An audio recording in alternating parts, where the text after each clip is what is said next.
बिस्मिल्लाहिर्रहमानिर्रहीम। एडवोकेट मौज़म जरैल आपकी खिदमत पे हाजिर है। लेकिन आज की ये वीडियो सूरत हाल मुल्क के ऊपर है। कोई लीगल इसमें बात मैं नहीं डिस्कस करूँगा। लीगल सिर्फ यही है कि आज की खबर है कि कन्विक्शन हो गई है खान साहब को 3 साल की और 5 साल के लिए नाअहली, और खान साहब गिरफ़्तार हो गए हैं।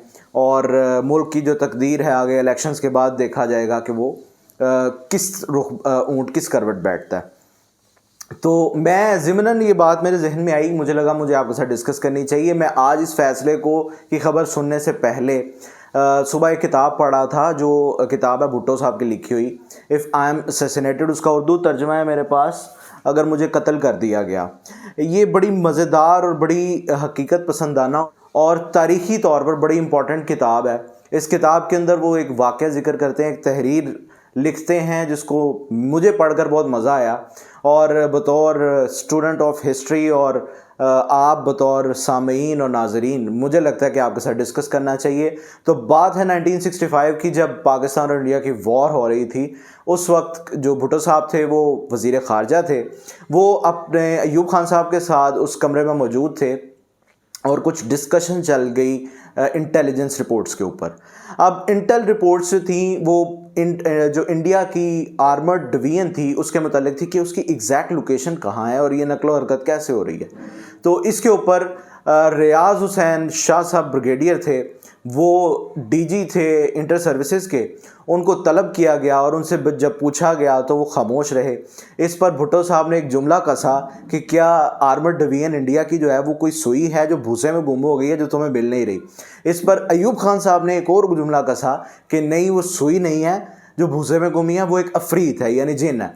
तो इन जुमलों के बाद जो वहाँ पर बहुत ज़्यादा प्रेशराइज़ किया गया ब्रिगेडियर साहब को, और ये ब्रिगेडियर साहब बड़े अहम ओहदों पर है, बलूचिस्तान के गवर्नर भी रहे। ब्रिगेडियर साहब को जब बहुत ज़्यादा प्रेशराइज़ किया गया और अयूब खान साहब की तरफ से बहुत ज़्यादा पूछा गया कि आप बताएं कि हमारी ये इंटेल फेलियर क्यों हुआ, तो उन्होंने जवाब दिया कामती आवाज़ से। एग्जैक्टली ये कामती आवाज़ के अल्फाज लिखे हैं इस किताब के अंदर भुट्टो साहब ने। और भुट्टो साहब कहते हैं कि उन्होंने जवाब दिया कि जनाब, हमें आपने जून 1964 1964 से पॉलिटिकल इंजीनियरिंग पर लगाया हुआ है कि इलेक्शंस को देखो और इलेक्शन के बाद जो रद्द अमल आएगा उसको दबाने को सोचो। तो हम जंग की तैयारी किस टाइम करते।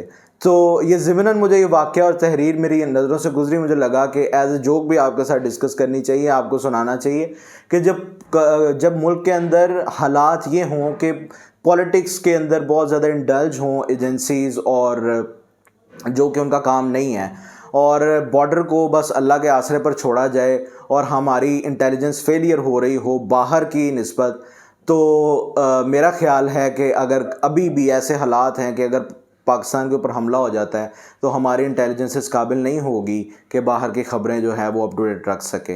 तो बात डिस्कस करने का मतलब या मकसद ये नहीं था कि इंटेलिजेंस एजेंसीज़ के ऊपर कोई तनकीद की जाए। सिर्फ बात करने का मकसद ये है कि हमारा जो काम है, जो आइनी दायरा कार है, हमें उसके अंदर रहना चाहिए।